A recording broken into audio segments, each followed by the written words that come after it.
आषाढातील शुक्ल पक्ष पौर्णिमा अर्थात गुरुपौर्णिमा आपल्यामध्ये गुरुपौर्णिमेला अनन्यसाधारण असं महत्त्व आहे आणि गुरूंची वंदना या दिवशी केली जाते।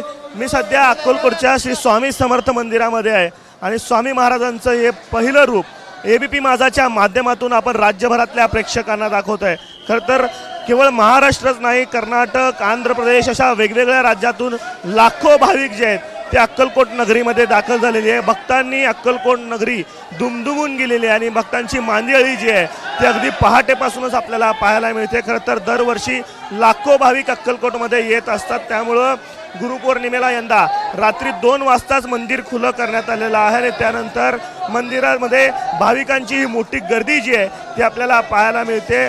पहाटे 2 वाजता मंदिर खुलं झाल्यानंतर पहाटे 4 वाजता मंदिरामध्ये महाराजांची काकड आरती झाली आणि त्यानंतर सकाळी 11:30 वाजता जे आहे ते गुरुपौर्णिमा निमित्त नैवेद्य आरती पार पडणार आहे आणि दिवसभर वेगवेगळ्या कार्यक्रमांची रेलचेल जी आहे ती गुरुपौर्णिमेच्या निमित्तानं आपल्याला श्री स्वामी समर्थ मंदिरामध्ये आपल्याला पाहायला मिळणार आहे।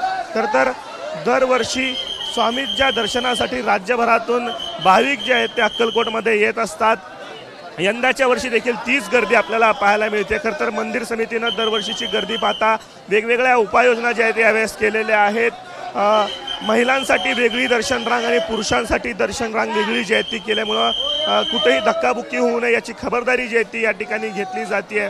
मंदिर समितीनं यंदा पहिल्यांदाच 22 तास दर्शनाची व्यवस्था केलेली आहे, त्यामुळं भाविकांना आज रात्री 12 वाजेपर्यंत गुरुपौर्णिमेनिमित्त स्वामींचं दर्शन घेता येणार आहे।